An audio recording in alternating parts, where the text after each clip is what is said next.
आइए, सुनिए, देखिए, समझिए सनातन सत्य। जैसी दृष्टि वैसी सृष्टि, दृष्टि विज्ञान। कुदरत, कुदरती रचना एवं कुदरत के कानून से शाश्वत सुख की प्राप्ति। जोधपुर के परम पूज्य महात्मा उपासक प्रोफेसर डॉक्टर सोहन राज तातेड़ के निर्देशन में सनातन सत्य। जैसी दृष्टि वैसी सृष्टि, दृष्टि विज्ञान।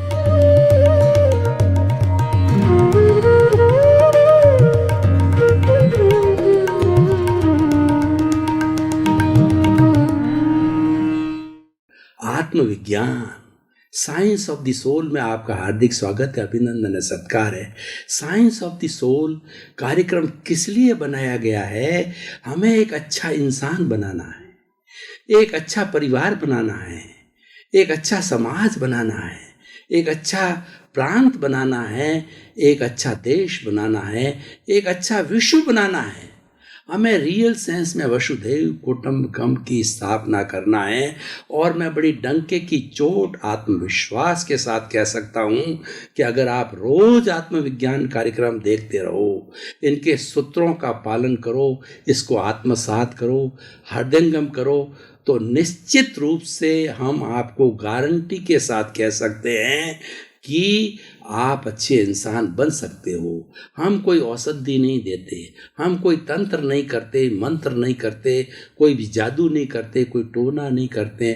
मात्र आपकी रॉन्ग बिलीफ को बदल करके राइट बिलीफ करते हैं। आपको राइट विजन, राइट थिंकिंग, सही दृष्टि, सही सोच जो है हम आपको देते हैं। वही हमारे इस आत्मविज्ञान कार्यक्रम का मुख्य उद्देश्य है। तो अब उसी क्रम के अंदर हर दिन हम नए नए एपिसोड लेके आते हैं। तो आज का एक बहुत ही सुंदर विषय है, आपके विचारों को शुद्ध करने के लिए विषय है। तो आज का विषय है अंतःकरण की समीक्षा। भाई और बहनों, बहुत ही सुंदर विषय। दो शब्द है, एक तो अंतःकरण और एक है समीक्षा। देखिए, समीक्षा और राग देश में फर्क है। राग देश में तो प्रियता और अप्रियता होती है।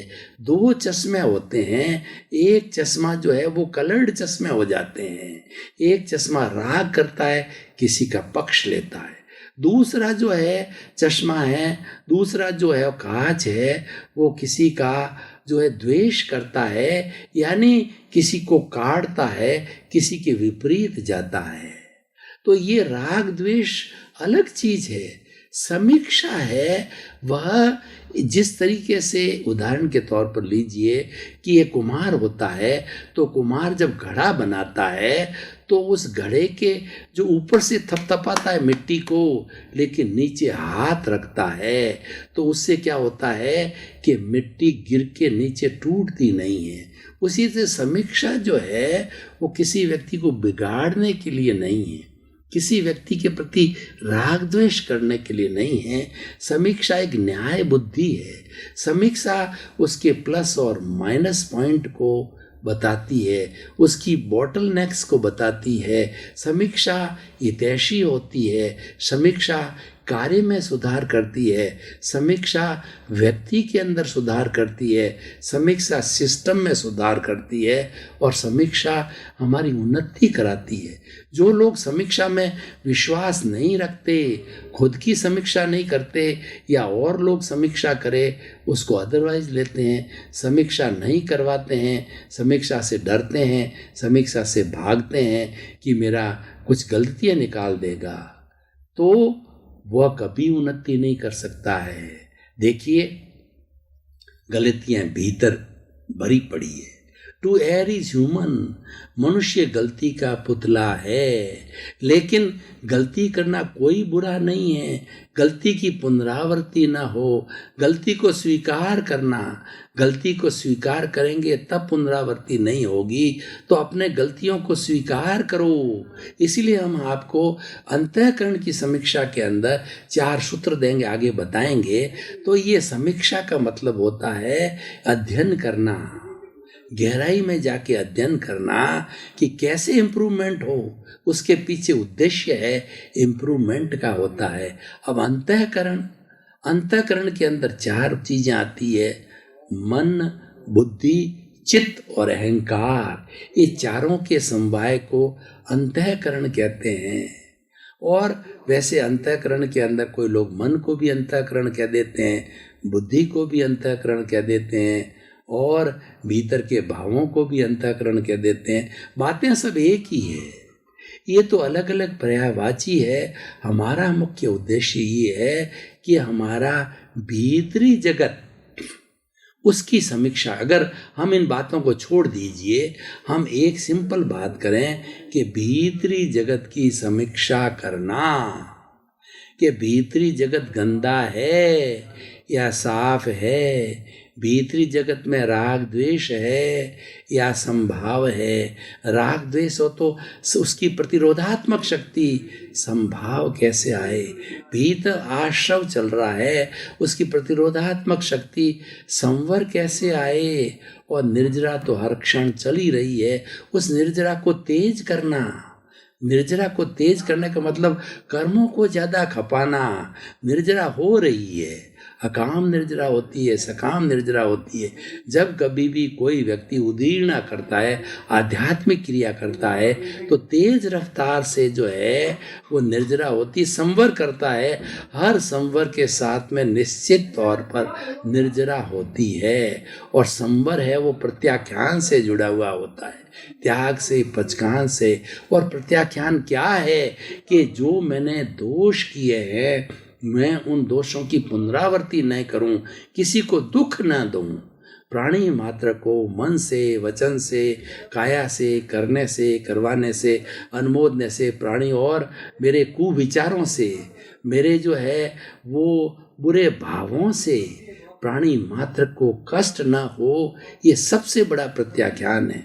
बाकी प्रत्याख्यान हम करते हैं, नौकाशी वो हमारे भगवान ने 12 भेद बताए, वो भी प्रत्याख्यान है, वो भी निर्जरा है, वो भी तप है। पर सबसे बड़ा तप ये है कि प्राणी मात्र को दुख न देना, ये सबसे बड़ा तप है। और वैसे तप के 12 भेद है, 6 बाह्य भेद है भगवान ने बताए, 6 भीतरी भेद है। जो भीतरी जो है तप है, बाहर के भेद है अनशन, मनोदरी, भिक्षाचरी, रस परित्याग, काय क्लेश। तो इनका संक्षेप में बताऊं, अनशन का मतलब उपवास, बेला, तेला, चौला और 6 महीने की तपस्या। उनोदरी का मतलब भूख से कम खाना। हम भोजन करने बैठे हैं, हमारी 5 रोटी की भूख है, 4 खाना, 4.5 खाना उनोदरी है। उससे फ़ायदा होता है, गैस के लिए जगह मिल जाती है, हमारा पेट टाइट नहीं होता। अनशन, उनोदरी, भिक्षाचरी साधु के लिए तो गोचरी होती है। गाय क्या करती है कि वो अलग अलग जाकर के बूटों के ऊपर थोड़ा घास खा लेती, जड़ से नहीं उखाड़ती, उसको ख़त्म नहीं करती है, उसको गोचरी कहते हैं। साधु सन्यासी होते हैं, वो लोग थोड़ा घरों में जाके थोड़ा लेते हैं। क्यों सारा ले जाए तो बेचारा एक भूखा रह जाए, परिवार भूखा रह जाए, तो वो दुख हो गया ना। लेकिन प्रेम से दे लेते हैं थोड़ा। वो भी ये कहते हैं कि आज मैं उनोदरी कर लूँगा, मेरे जो है आहार दान हो गया, मेरे व्रत निपज गया। वो ऐसा चिंतन करते हैं और उनका पेट भर जाता है। साधु सन्यासियों का कई घरों में जाकर के वो गोचरी करते हैं। लेकिन जो श्रावक है, वो ग्रस्त लोग, उनके सामने 10 तरह के व्यंजन पड़े हैं, 10 नहीं खा के 5 ही लेना, वो भिक्षाचरी है। अनशन, उनोदरी, भिक्षाचरी, रस परित्याग। 6 तरह के रस होते हैं हमारा, दूध, दही, घी, तेल और कढ़ाई वगैरह, मतलब सामग्री जो कढ़ाई में बनती है, चाहे नमकीन हो चाहे मिठाई हो, और शहद हो, उसमें से एक, ये सब मादकता पैदा करने वाले हैं, ये शरीर में उन्माद लाने वाले हैं। उन्माद नहीं लाना है, अब्रह्मचर्य नहीं लाना है, तो इनमें से एक को छोड़ना, दो को छोड़ना, तीन को चार को छोड़ना, पांच को छोड़ना, ये जो है ये अनशन भिक्षाचरी रस परित्याग क्या होता है और काय क्लेश क्या होता है कि हमारे शरीर को साधना, आसनों के द्वारा शरीर को साधा जा सकता है, प्राणायाम के द्वारा हमारे मन को साधा जा सकता है, मेडिटेशन के द्वारा जो है, ध्यान के द्वारा जो है विचारों को साध सकते हैं। तन मन और जो हमारे विचारों को साधना होता है, ये अलग अलग जो है सब बने हुए हैं साधना। और अनशन उनोदरी भिक्षाचर्य काय क्लेश प्रतिसलीनता, हमारी इंद्रियां बाहर जा रही है, उन इंद्रियों को भीतर की ओर खींचना, उनको जो है लुब्ध नहीं होने देना, वो सुखों के अंदर, इंद्रिय सुखों के अंदर ये प्रतिसलीनता भीतर खींचना। और भीतर के है, देखिए एक बच्चा पहली क्लास से पढ़ के दूसरी, तीसरी, चौथी, पांचवी, प्राइमरी, मिडिल करता करता जो है पीएचडी तक पहुंचता है। अब मैं आगे PG, UG, PG, post graduation की बात करता हूँ, रूपक के रूप में, व्यवहार के रूप में। वो क्या है? प्रायश्चित, कि आप भीतर जो है अपने दोषों की घृणा करो, मेरे से गलती हो गई, क्षमा करो, क्षमा करो, क्षमा करो। जिसके साथ हुई उससे अगर ध्यान है उससे व्यक्तिगत रूप से करो, नहीं तो अव्याबाद रूप के अंदर अप्रत्यक्ष रूप से 84 लाख जीव, यानी प्रायश्चित, विनय, हर एक के अस्तित्व को स्वीकार करना विनय है कि सब प्राणी एक समान हैं, सभी 84 लाख जीवा योनि प्राणियों के भीतर विराजमान शुद्ध आत्मा भगवान को निर्दोष दृष्टि से दर्शन कर उनको नमन कर रहा हूँ। चूहा जा रहा है, बिल्ली है, पेड़ है, पौधा है, गाय और भैंस है, बोलना नहीं, लोग समझेंगे नहीं, व्यवहार पक्ष में उल्टा हो जाएगा। तो लेकिन आप उसके भीतर विराजमान शुद्ध आत्मा भगवान को नमन करो कि आप वही भगवान हो जैसा मैं हूँ, राम है, कृष्ण है। तो ये विनय है, ये सबसे बड़ा विनय है। हर एक के अस्तित्व को स्वीकार करना सबसे बड़ा विनय है, प्रायश्चित विनय। और प्राय विनय भैया व्रत, सेवा करना, बड़ों की सेवा करना। और जो है वो बेचारे जो लोग जो है रोगी है, रोगियों की अग्लान भाव से सेवा करना। साधु संत की सेवा करते हैं, गृहस्थी माँ बाप की सेवा करते हैं, बच्चों की सेवा करते हैं, तो ये वैया व्रत कहलाता है। स्वाध्याय, खुद का अध्ययन करना, मैं कौन हूँ, मैं कहाँ से आया हूँ, मुझे कहाँ जाना है, मैं तो ज्ञाता हूँ, मैं तो दृष्टा हूँ, मैं तो जानने वाला हूँ, मैं अलग हूँ, शरीर अलग है। भेद विज्ञान करना, ये भोगने वाला है, ये करने वाला है, मैं अकर्ता हूँ, 84 लाख जीवा योनि के प्राणी अकर्ता है, मैं करता हो ही नहीं सकता, करता ही कर्म बंधन का कारण है। ये सारा स्वाध्याय है, प्रायश्चित, विनय, भैया व्रत, स्वाध्याय, ध्यान, मेडिटेशन करना। किसका ध्यान करना? अमूर्त आत्मा का ध्यान करना कि मेरे भीतर विराजमान शुद्ध आत्मा भगवान, आप अनंत ज्ञान वाले हो, अनंत दर्शन वाले हो, अनंत शक्ति हो, इसके जितने जितने गुणों हैं उन गुणों को याद करना, उनकी स्मृति करना, उसके अंदर अमूर्तता के अंदर जाना, ये सारा जो है ध्यान है। तो प्रायश्चित, विनय, वैया व्रत, स्वाध्याय, ध्यान और व्युत्सर्ग है। धीरे धीरे धीरे इतना भेद विज्ञान को डेवलप कर दो कि जब हमारा अंत समय आ जावे तो हम बड़े प्रेम के साथ के अंदर हमारी प्रैक्टिस हो जाती है। भेद विज्ञान, तू अलग, मैं अलग, तू अलग, मैं अलग, आत्मा अलग, शरीर अलग, करते करते करते वास्तव में जब अनुभव, देखिए हमारे को जब ज्ञान मिलता है 100% प्रतीति हो जाती है कि मैं शुद्ध आत्मा हूँ, यानी मैं जीवात्मा से अंतरात्मा की स्टेज पर आ गया हूँ। ये प्रतीति कहलाती है। और प्रतीति के बाद के अंदर जो हमारी जो है उसके बाद के अंदर हमारा लक्ष्य बनता है, जागृति बनती है। वो 15% ज्ञान बनते ही हमको मिल जाता है कि तुम आत्मा हो तुम्हारी, और उसके अंदर 5 आज्ञा में रहना, ये जागृति बन जाती है। और 2% अनुभव होता, तीनों चीज़ें ज्ञान मिलने के साथ हो जाती। 100% प्रतीति 15% जागृति और 2% अनुभव। अब हमें क्या करना है?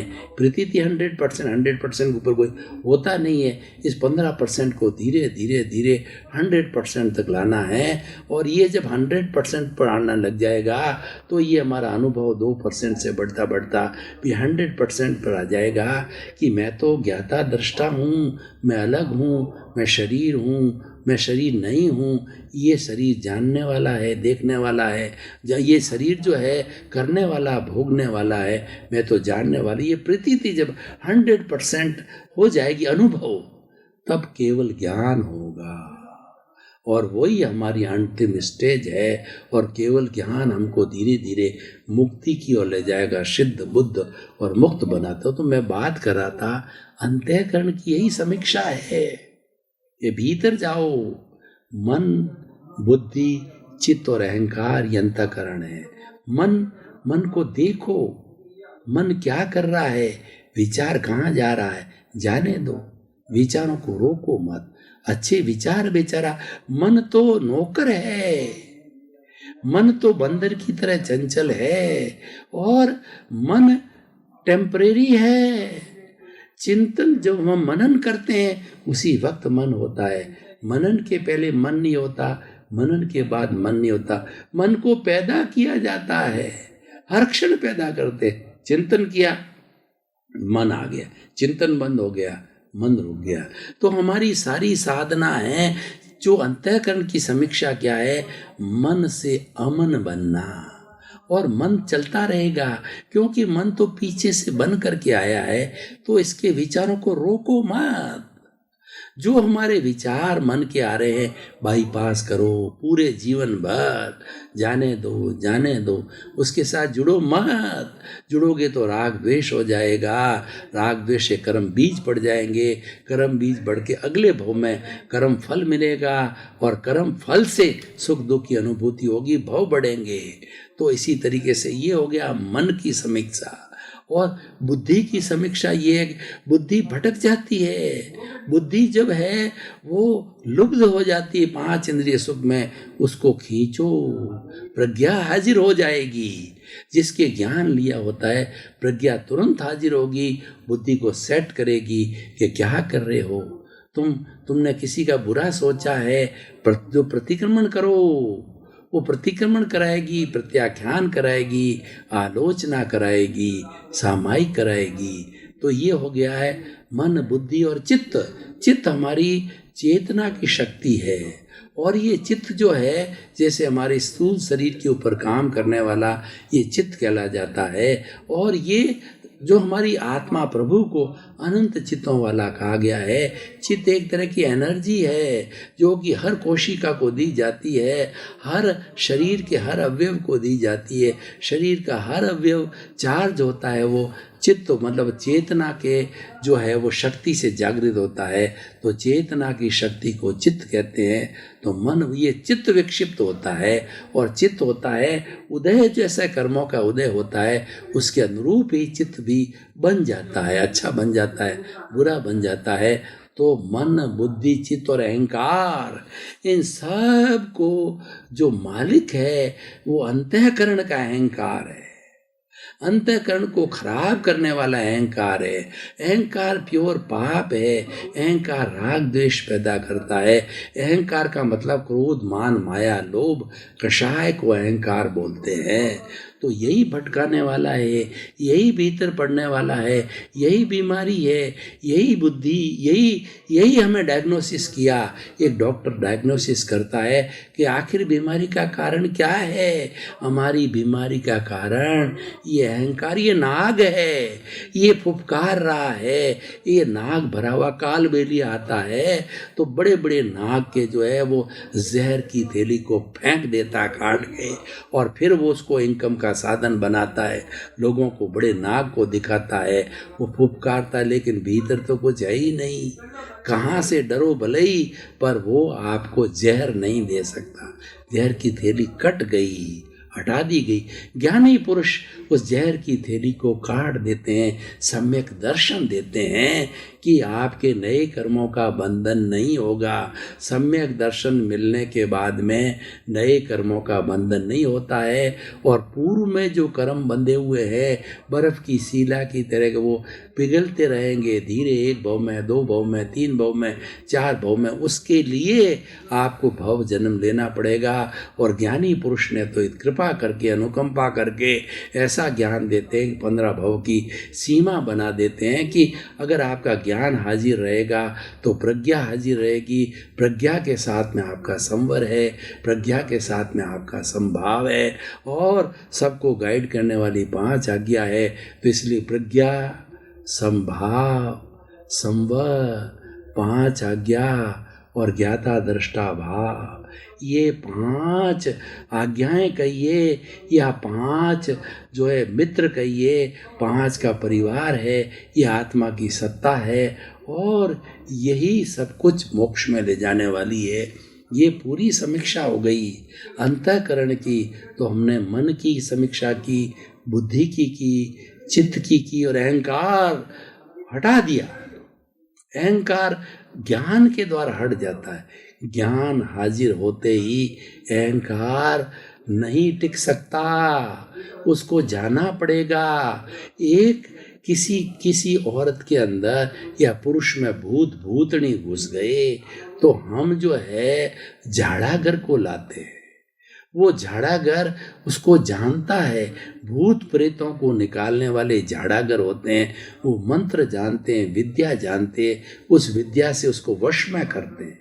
उसको जब वश में करते हैं तो भीतर बैठा हुआ भूत भूतनी कहता है, बाप जी जाऊं जाऊं, छोड़ो छोड़ो। उसको खूब पकड़ के रखता है, बांध के रखता है। वो बार बार कहती है मैं शरीर में कभी नहीं आऊँगी, वादा करती हूँ। वो जो झाड़ागर है वो से वादा लेता है कि तुम इस शरीर को, इस प्राणी को फिर कभी कष्ट नहीं दोगे। वो भाग जाती है हमेशा हमेशा के लिए। अहंकार भाग गया, झाड़ागर आता है। झाड़ागर ज्ञान है, 5 आज्ञा ज्ञान है, संवर ज्ञान है, और हमारी प्रज्ञा ज्ञान है, हमारा संभाव ज्ञान है। ये सभी एक दूसरे से जुड़े हुए हैं, एक दूसरे के टीम है।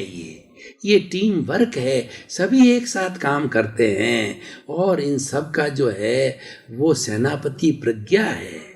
प्रज्ञा ज्ञान से जागृत होती है, और ज्ञान से संभाव आता है, ज्ञान से संवर होता है। अब ये सब जुड़े हुए हैं, किसको कहीं से टटोलिए। जैसे कि जो है वो कषाय, क्रोध, मान, माया की चंडाल चौकड़ी है, उनमें भी अनुबंध है, इनमें भी अनुबंध है। वो चारों एक साथ आते हैं, एक को एंट्री दे दी, तीनों जो है बिना जानकारी के अमूर्त रूप में भीतर घुस जाते हैं। जिसको क्रोध होगा उसको मान, माया, लोभ अवश्य होगा। जिसको मान होगा वो क्रोध, माया, लोभ अवश्य होगा। जिसको माया होगी उसको क्रोध, मान, लोभ अवश्य होगा। जिसको लोभ होगा उसको क्रोध, मान, माया अवश्य होगी। ये चंडाल चौकड़ी है, इस विष को निकाल दिया। जो ज्ञान होते ही विष निकल गया। जैसे कि कांटा पीड़ा करता है, रस्सी होती, रस्सी को समूल निकाल दिया, ड्रेन कर दिया, कांटे को निकाल दिया, हमको गहरी नींद आती है। तो ज्ञान हमको स्वानुभूति में ले जाता है। अंतःकरण की यही समीक्षा है। मैंने कितना गहराई से समीक्षा कराई। चीरा करो, फाड़ा करो, रस्सी को बाहर निकालो, जहर को बाहर निकालो, इस अहंकार को भगाओ। ये ज्ञान का, जहाँ ज्ञान है अहंकार नहीं रह सकता, जहाँ सूर्य है वहाँ अंधेरा नहीं रह सकता है। ये एक दूसरे से विपरीत है। जहाँ प्रतिरोधात्मक शक्ति तेज है वो कभी बीमार नहीं पड़ सकता। प्रकृति मान है, प्रतिरोधात्मक शक्ति देकर के, यूनिबिल्ट देकर के हमको भेजा है कि तुम 100 वर्ष जियोगे, मैं तुम्हें प्रतिरोधात्मक शक्ति देकर के, जो वाइट शेल है लड़ने वाली है, जो ब्लड शेल है वो रेड है, वो दे के भेजती हूँ। तो ये प्रतिरोधात्मक शक्ति है ज्ञान। अहंकार नहीं टिक सकता। इस ज्ञान का सूर्य उदय रखो, अपने आप प्रज्ञा आएगी, अपने आप समता आएगी, अपने आप संवर होगा, और ज्ञाता दृष्टा भाव अपने आप आएगा। कुछ भी करने की जरूरत नहीं है, जागृति में रहो। जागृति क्या है? 5 आज्ञा जो मैंने बताई उसमें हाजिर रहो, रियल, रिलेटिव, अकर्ता भाव और संभाव और धार्मिक क्रियाएं करते रहो। ये छोटी छोटी 5 आज्ञाएं हैं, इनका पालन करो, सब कुछ हाजिर रहेगा। यही अंतःकरण की समीक्षा है। बुरे को देखा, अच्छे को देखा, अहंकार को देखा, क्रोध, मान, माया, लोभ, इसको हटाना है, ये समीक्षा की है। और मन की चंचलता आती है, आने दो, विचारों को बाईपास करो। पूरे जीवन भर की फिल्म चल रही है, हो रहा है, आप इसमें कुछ नहीं कर सकते, आप तो इसको बाईपास करो। जैसे कि हम फिल्म देखते हैं थिएटर में 3 घंटे की, तो फिल्म अलग है, मैं अलग हूँ, मैं तो फिल्म देखने वाला हूँ, फिल्म जड़ है, मैं तो चेतन हूँ, मैं अलग हूँ, फिल्म अलग है। यही वेद विज्ञान है। शरीर अलग है, मैं अलग हूँ, शरीर करने वाला है, शरीर भोगने वाला है, मैं तो जानने वाला हूँ, देखने वाला हूँ, मेरा अशरीरी हूँ, कोई वेदना नहीं है। यही करता है, यही भुगतता है, यही ईश्वर करके न्याय है, यही हुआ सो न्याय है। इसको स्वीकार करो, यही व्यवस्थित है, व्यवस्थित को स्वीकार करो। जगत नियंता व्यवस्थित शक्ति है, मैं तो एक निमित्त हूँ, मैं तो जो करके लेके आया हूँ उसमें संभाव रखो, फाइलों का संभाव पूर्वक जो है वो निपटारा करो। और 5 आज्ञा का पालन करके, और जो आत्मा का शुद्ध खाता है, यानी उसका जगत है, उसको शुद्ध बनाओ, उस शुद्ध भाव को, उस प्योरिटी को बढ़ाओ। यही अंतःकरण की समीक्षा है। तो भाई और बहनों, ये मैंने इतनी गहरी समीक्षा की, गहरी आपको अच्छाई भी रखी, बुराई भी रखी। ये अच्छाई और बुराई का ध्यान करने वाला गेय है। अब इस सारी चीजों को आपने समीक्षा करके जाना, तो अब इसके अंदर से आपको विवेक जागृत करना है। विवेक धम्म आइए, विवेक ही धर्म है। आप इसमें से हे और उपादेय को छांटो। जो संवर है, जो संभाव है, वो ज्ञाता दृष्टा भाव, वो उपादेय। ये क्या है? हे का है अहंकार का विसर्जन करना, राग द्वेष का विसर्जन करना, ये है, इसको छोड़ना ये है। और शरीर को अलग जानना, आत्मा को अलग जानना, ये भेद विज्ञान है। और जो भोग रहा है वो ये है, और जो देख रहा है वो अलग है, क्योंकि यही करके लाया है। ईश्वर घर का न्याय यही है कि यही क्रिएट करके लाया है, यही कॉज के डालने वाला है, तो इफेक्ट भी यही करेगा। मेरा इससे क्या लेना देना? मैं तो देखने वाला हूँ, जानने वाला हूँ, मेरी तो साक्षी है। मेरी साक्षी में इसने कॉज डाले। मेरी गलती क्या है कि मैं साक्षी बनी, तो मेरी आत्मा की गलती है को साक्षी बनी। इस साक्षी के कारण जब हम किसी भी जो है कोर्ट केस के अंदर साक्षी देते हैं, तो अंत समय से हम भी लपेटे में रहते हैं। तो ये आत्मा लपेटे में आ गई साक्षी देने से। लेकिन इसका मूल लक्षण ज्ञाता दृष्टा है, वो बेचारी क्या करे? साक्षी दे दी, करने वाला कर रहा है, जन्म जन्मांतर से कर रहा है, और उसके साथ में अगले भव में भुगत रहा है। एक भुगतता जाता है, कॉज डालते जाते हैं और चलते रहते। लेकिन जब इसने ज्ञान हाजिर कर दिया, तो हमारे जन्मों की सीमा हो गई, हमारी सीमा कर्ण हो गया। कहीं न कहीं हमारा एंड पॉइंट आ गया। उसको एंड पॉइंट को बहुत नज़दीक लाना। आप चाहते हो मेरे 2 तन भवों में मुक्ति हो जावे, तो जागृति रखो। आप जितनी जागृति, प्रतीति आपकी है, ज्ञान ने करवाती प्रतीति। आप अगर कभी भूल भी जाओगे तो प्रतीति भूल पड़ने नहीं देगी, प्रज्ञा आपकी भूल पड़ने नहीं देगी, आपको प्रतिक्रमण कराती रहेगी, प्रत्याख्यान कराती रहेगी। भाई और बहनों, आपका बहुत बहुत धन्यवाद। हमारा जो ये आत्मविज्ञान कार्यक्रम है, समीक्षा का कार्यक्रम है। किसकी समीक्षा? खुद की समीक्षा। समीक्षा क्या है कि खुद के दोष देखो, और दूसरे के गुण देखो, यही समीक्षा है। जब आप खुद के दोष देखने लग जाओगे तो दोषों की धुलाई होती। अंदर कोई भी साबुन नहीं है, अंदर कोई पानी नहीं है, अंदर भीतरी जगत के अंदर देखना, ये सबसे बड़ा डिटर्जेंट पाउडर है। खुद के दोषों को देखते रहो, धुलाई हो जाएगी। देखना है वो डिटर्जेंट पाउडर है। जो ही आपने देखा तो दोष धुलने लग जाएंगे, और आपने दूसरे के दोष देखे वो गंदगी और जुड़ती रहेगी। तो आप खुद के दोष देखिए, दूसरे के गुण देखिए और अपने जीवन को धन्य बनाइए। आपके प्रति मंगल।